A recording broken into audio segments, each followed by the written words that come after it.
Buenas noches y bienvenidos a Que No Te Lo Cuenten. Este sábado estamos felices de estar contigo en tu casa compartiendo un contenido muy interesante. En el día de hoy vamos a tener una entrevista con Josefina Reynoso Chicón, que es consultora y asesora en seguridad y defensa nacional. Buenas noches, Cristi. Buenas noches, Joana. Muchas gracias a ustedes por dejarnos entrar en sus hogares en este sábado por la noche. Ya es junio y parece que fue ayer que empezó este año 2024 y ya estamos a mitad de él. Y señores, muy felices de compartir con ustedes, como dice mi compañera, y tenemos con ustedes los temas más relevantes de la semana. Y yo me pregunto, ¿será que no hay otra pregunta que hacerle al presidente en la semanal? Que si él no, se va a reelegir en el 28. Bueno, esa pregunta es muy frecuente, muy frecuente. Pero por lo menos en una ocasión preguntaron por los por ovnis. No fueron ovnis, fueron ovnis. Entonces, podemos decir que por un momento hubo algo diferente. Exacto, ya en reiteradas ocasiones nuestro presidente ha mencionado que no planea reelegirse en el año 2028 y yo particularmente le creo. En torno a esto hay varios puntos de vista que han surgido. Unos piensan que no debió decirlo tan temprano para que no surjan proyectos presidenciales. Otros están confiados en que una persona con un poder casi absoluto no tomará la Constitución para hacer un traje a la medida. Y aquellos con un pensamiento democrático se sienten más confiados en que hablar acerca de una reforma constitucional con un poder casi absoluto del Congreso y no tomará esto como para perpetuarse en el poder. Más bien, el presidente Abinader dice que es precisamente el legado que quiere dejar a la historia dominicana.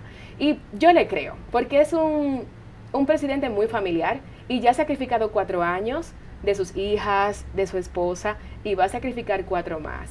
Así que definitivamente yo le creo y enhorabuena por nuestro presidente.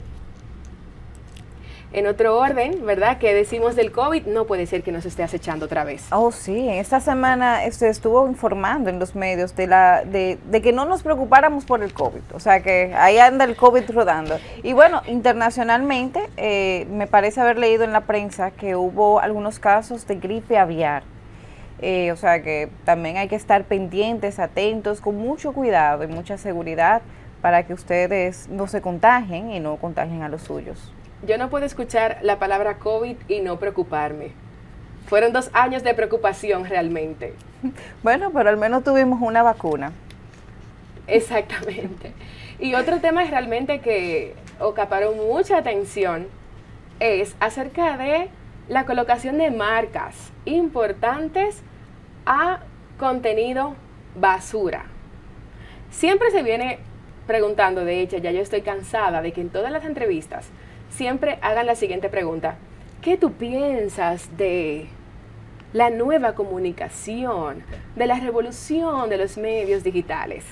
Señores, esta pregunta ya me tenía cansada, pero producto de un artículo que publicó el diario El Dinero, escrito por Jairon Severino, haciendo una crítica a la colocación de marcas importantes en medios de credibilidad dudosa, se convirtió en una ola. Y yo quisiera leer un pequeño fragmento de ese artículo que dice: es una pena que reputadas e importantes marcas locales y globales de todos los sectores económicos hayan caído poco a poco en la trampa de apoyar la generación de contenido nocivo, es decir, basura, que nada aporta a las buenas costumbres y ética del ser humano.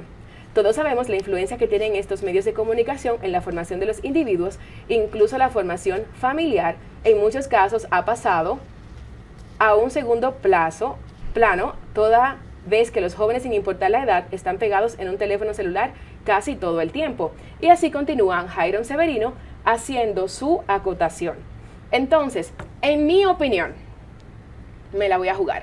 Yo entiendo que todo tiene su tiempo. Hay un tiempo para el ocio, hay un tiempo para la educación, hay un tiempo para la información. ¿Qué es lo que yo critico de estos medios con contenido basura? La irresponsabilidad porque todo se puede hacer con responsabilidad. ¿Qué dice al final la publicidad de cigarrillos? Fumar es perjudicial para la salud. Ley 4201. ¿Qué dice al final la publicidad de alcohol? El alcohol en excesivo es perjudicial para la salud. Pero ¿qué dice al final uno de estos contenidos cuando dice, haga su diligencia como pueda? Cueree, yo soy rica, tengo apartamentos sin estudiar. No te dicen nada al final. Entonces, ¿qué pasa con estos adolescentes que escuchan lo mismo una y otra vez, todo el día, sin que al final haga ninguna coletilla y que nadie diga nada? Entienden que eso es lo correcto y comienzan a formar su identidad en base a eso. Ahí se forma algo que en comunicación le llamamos efecto narcotizante. Usted puede buscarlo en Google y desglosar muchísimo de esto. Es un efecto de la comunicación donde tú repites y las personas van aceptando esa realidad. Entonces, la verdad que a mí me apena muchísimo esa situación de los jóvenes, lo que ven, cómo les afecta. Y yo le digo algo, nosotros tenemos un problema muy grande como sociedad, porque de aquí a 20 años, ¿quiénes van a ser nuestros médicos? ¿Quiénes van a ser nuestros ingenieros? Porque todo el mundo quiere ser youtuber, todo el mundo quiere ser dembocero, todo el mundo quiere dedicarse a... Entonces, ¿quién me va a atender a mí el corazón? O sea, no hay un interés en buscar profesiones reales que sumen a la sociedad. Exactamente, entonces al final ese nivel de responsabilidad, quieranlo o no, eso te lo da una carrera, eso te lo da una universidad. Entonces al final hacer un llamado a estudiar, hacer un llamado a no buscar el dinero fácil para que no terminen como ese asaltante de banco, quien estaba buscando una oportunidad, porque es difícil ver cómo una persona haciéndose viral tiene un apartamento, hablando duro, diciendo mala palabra, tiene un buen vehículo. Pero señores, nunca busquen el camino fácil, ciertamente el camino difícil te da la permanencia y te da un valor en el tiempo. Como les anunciamos, contamos con la maravillosa presencia de Josefina Reynoso Chicón. Ella es consultora y asesora de seguridad nacional, directora del Centro de Estudios de Seguridad y Defensa de la Fundación Global, quien nos complace con su presencia en esta oportunidad. Josefina, muchas gracias por aceptar nuestra invitación. Realmente es un gran placer contar con tu expertise y analizar y que nos comentes acerca de todo lo que está sucediendo en nuestro país. Muy bienvenida a nuestro espacio. Cuéntanos cómo te sientes. Bueno, muchas gracias. Es un placer estar con ustedes. Para mí realmente muy emocionada por esta invitación y por estar con ustedes en este canal. Bien, vamos a conversar un poco acerca de los temas de seguridad nacional, de también seguridad ciudadana, ya que este es uno de los temas que más preocupan a la sociedad en todas las encuestas. Y no me sorprende porque está directamente relacionado con las cosas que son más importantes al ser humano, que es la vida propia y también de los suyos. Y quisiera comenzar preguntándote cuál es la importancia o el impacto social que tiene la seguridad ciudadana para un Estado, para un país. Mira, la seguridad ciudadana, la seguridad es básica para cualquier Estado. Fortalece la democracia, el Estado de Derecho, permite que los individuos puedan desarrollarse y que puedan vivir en comunidad y, por supuesto, de manera segura y de manera confiable. Para la mayoría de los países, desarrollar estrategias de seguridad y defensa en su país es prioridad. Por eso vemos que son utilizados los temas de seguridad en la mayoría de las campañas políticas, siendo estos temas, por ejemplo, los primeros o segundos lugares en que la gente considera que debe de fortalecerse por lo menos los programas de gobierno. Bien, y vemos que normalmente, a diferencia de otros países, que uno escucha siempre que la delincuencia, por ejemplo, en Venezuela, México, Colombia, es descomunal. Compañeros de Venezuela me cuentan, por ejemplo, que una cola, como ellos le dicen a los tapones, es un terror, porque cualquier cosa te puede ocurrir en un tapón. Te pueden secuestrar ahí, te pueden robar el carro en un tapón, te pueden ocurrir cualquier cosa. Pero en República Dominicana lo que normalmente escuchamos es que un ladroncito se metió a un patio o a una casa o un atraco. Pero vemos que recientemente, por ejemplo, en menos de 30 días, los dominicanos se están poniendo más creativos. Hemos visto 2 asaltos a mano armada en 2 bancos.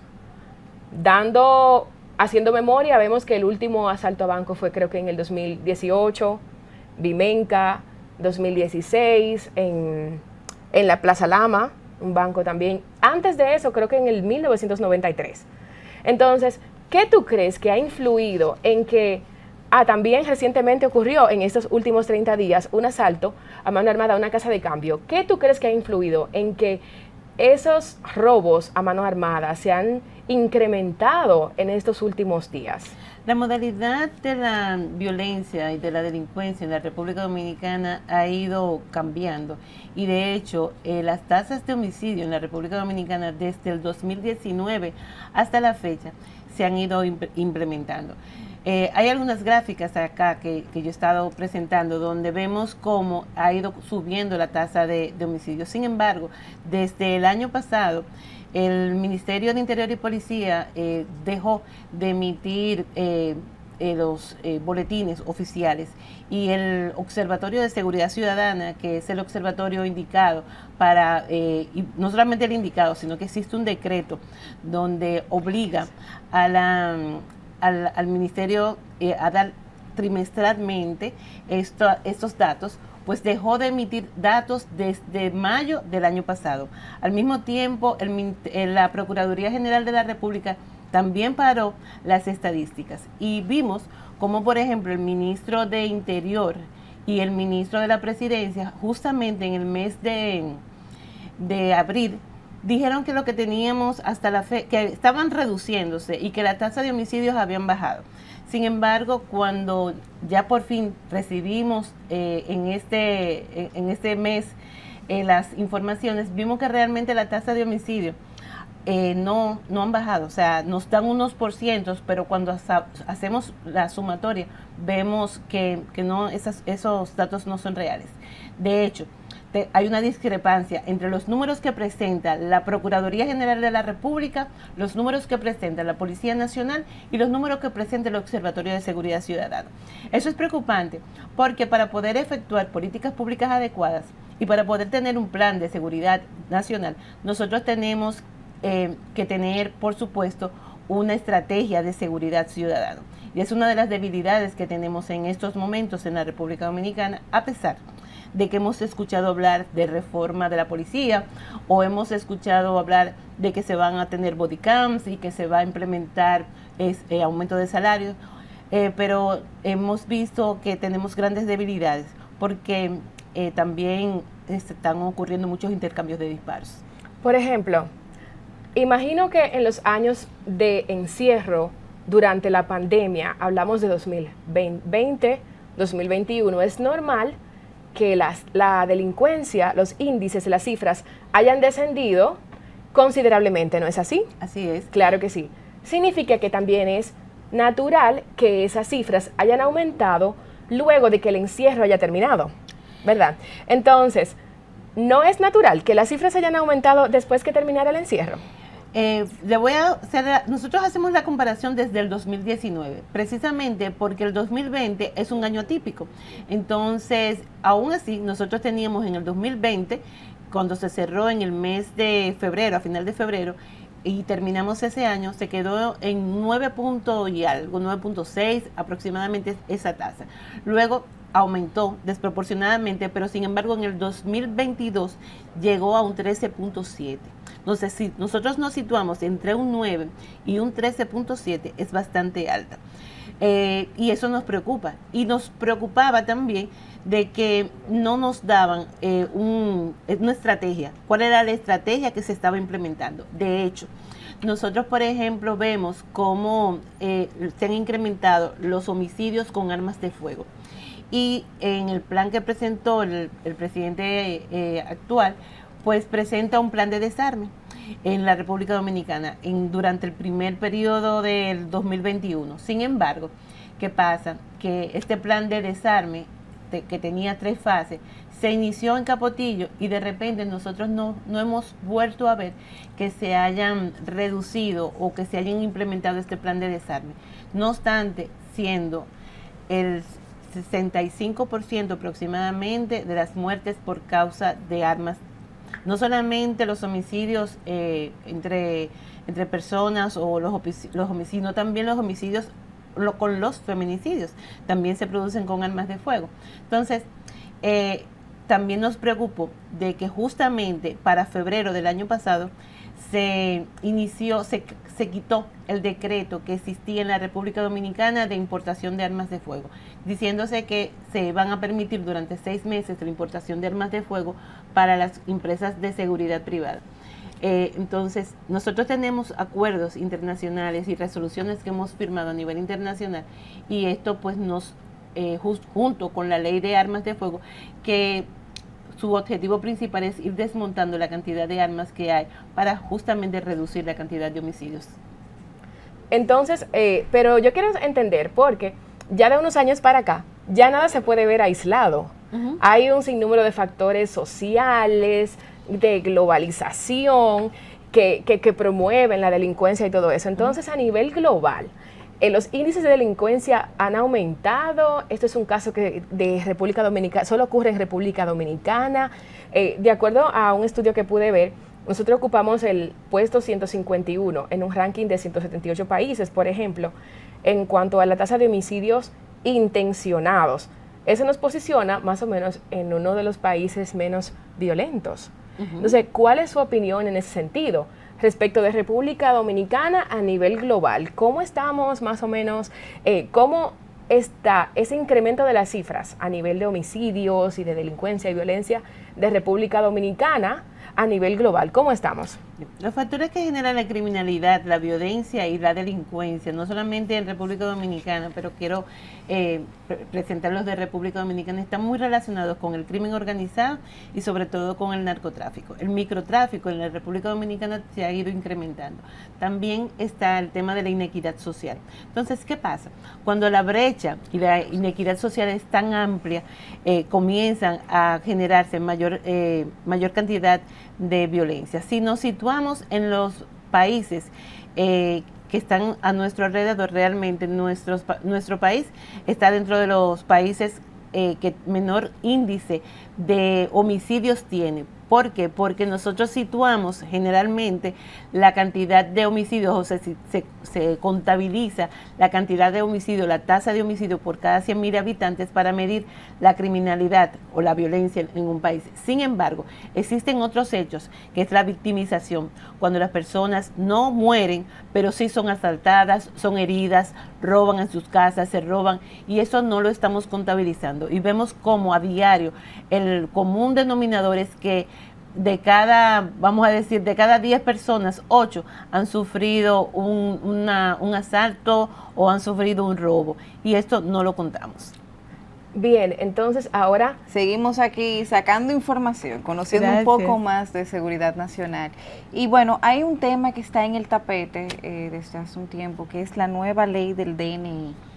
Cuéntenos de eso, o sea, ¿qué opina usted sobre esta nueva ley? Le cuento, desde el Centro de Estudios de Seguridad y Defensa, en el año 2011, nosotros hicimos una propuesta de ley de inteligencia. ¿Por qué?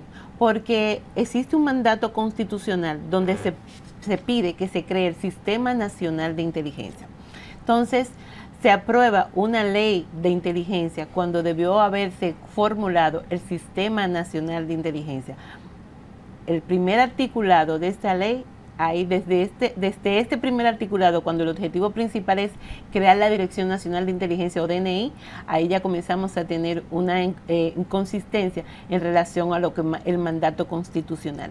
De hecho, muchos expertos hemos revisado la ley de inteligencia y vemos que hay alrededor de unos 24, más o menos 24 articulados que van en contra de lo que son lo que es la Constitución y la violación de los derechos fundamentales.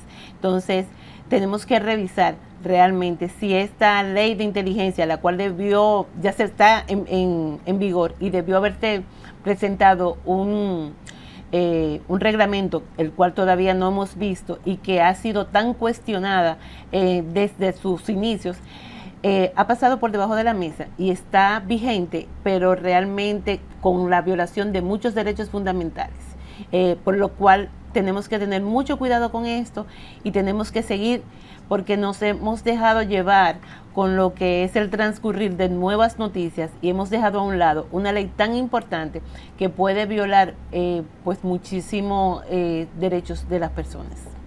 Pero usted considera que una actualización o en este caso la creación de la Dirección Nacional de Inteligencia, una actualización del DNI, verdaderamente pudiera apoyar o aportar a la reducción de los índices de criminalidad en el país?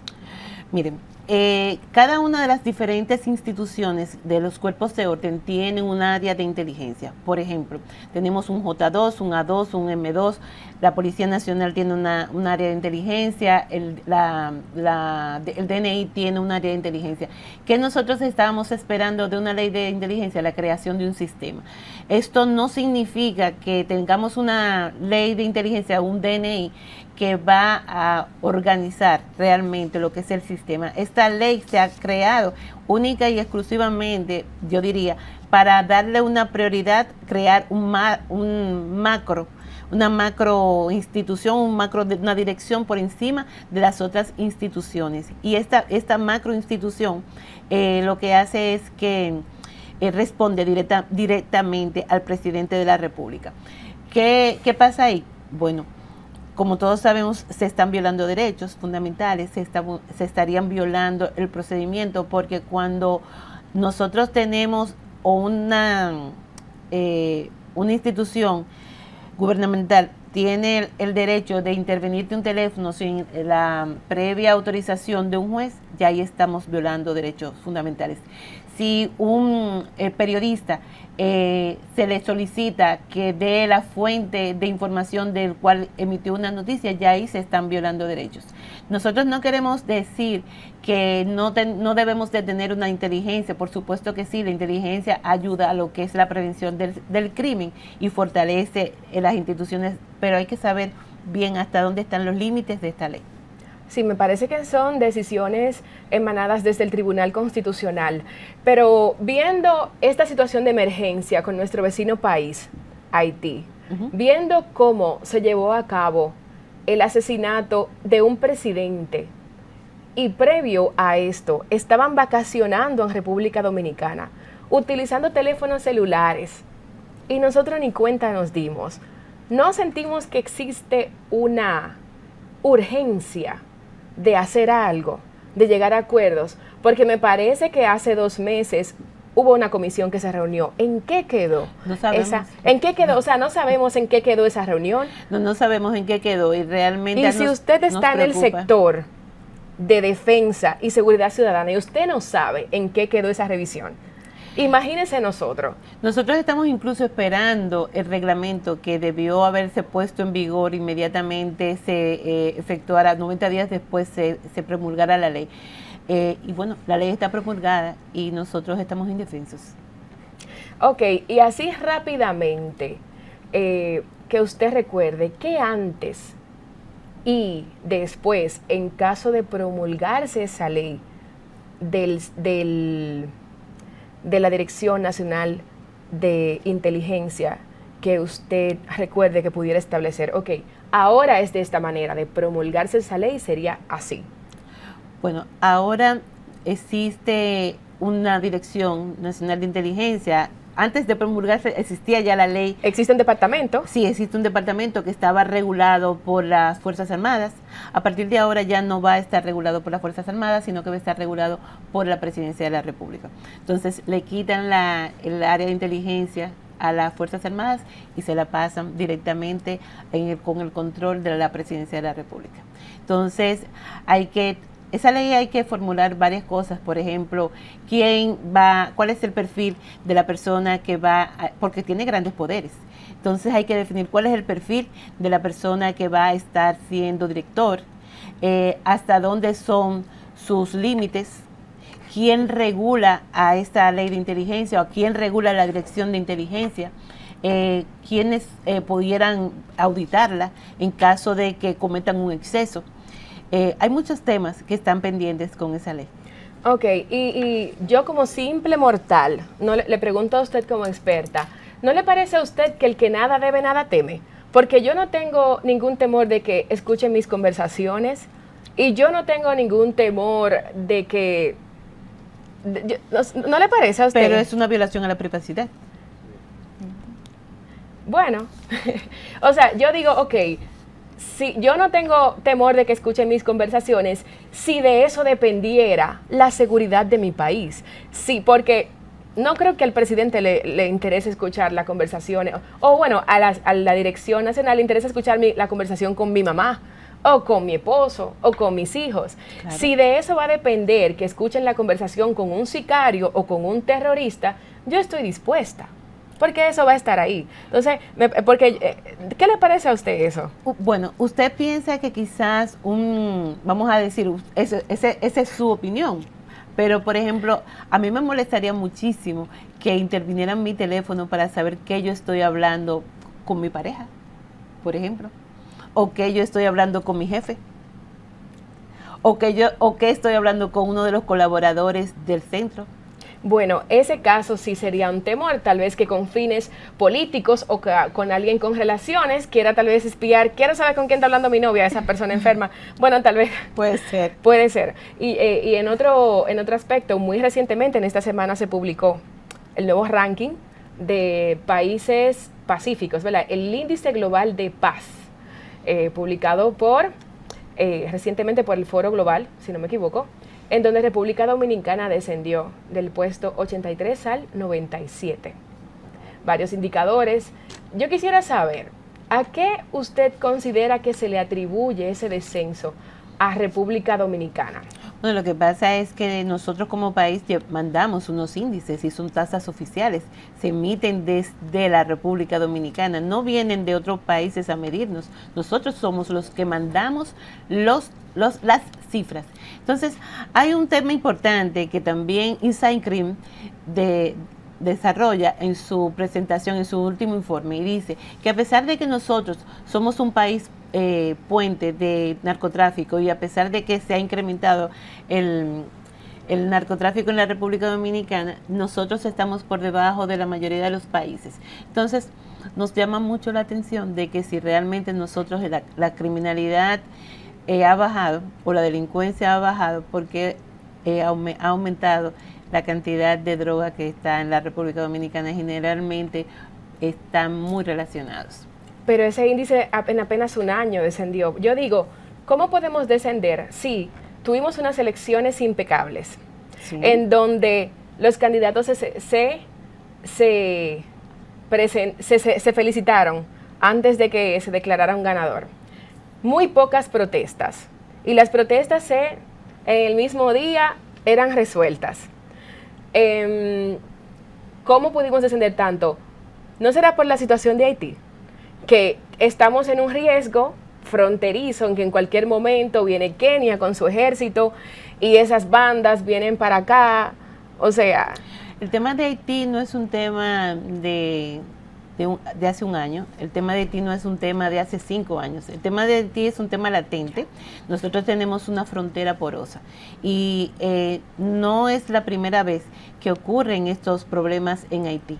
De hecho, siempre la República Dominicana va a tener este problema latente. Hay una máxima que dice países que tienen frontera, países que tienen problemas.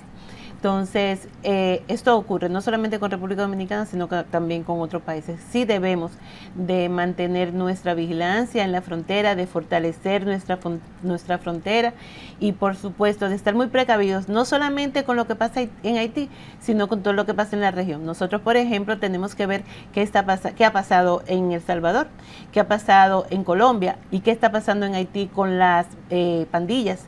¿Estas pandillas se van a quedar en El Salvador? Pues no, emigran a otros lugares donde tengan mayor posibilidad. Estas pandillas de Colombia o esas personas que estaban en Colombia que son delincuentes pueden venir a la República Dominicana y esas pandillas que están en Haití también pueden emigrar a la República Dominicana. O sea que nosotros debemos estar en una constante alerta de ver qué pasa en nuestro país para que no aumente los niveles de delincuencia y que cambien también la modalidad, porque estas modalidades de asaltos son nuevas en la República Dominicana y los perfiles que tienen estos delincuentes son completamente diferentes a los perfiles que se manejan generalmente en la República Dominicana. Entonces, nosotros estamos haciendo, por ejemplo, en el centro justamente vamos a tener un panel la semana próxima donde vamos a hablar con unos sociólogos para ver qué está pasando realmente con la cultura en la República Dominicana, la cultura de seguridad en la República Dominicana y por qué nuestros niveles de violencia han ido cambiando, porque es una realidad que el dominicano cada día está más violento. Así es. Bueno, pues muchísimas gracias, Josefina, por compartir todo tu conocimiento y tu expertise con nosotros. Esperamos tenerte muy pronto de vuelta. Gracias. Porque este es un tema que pica y se extiende. Y ustedes, gracias por compartir con nosotros en esta emisión. Hasta la próxima semana.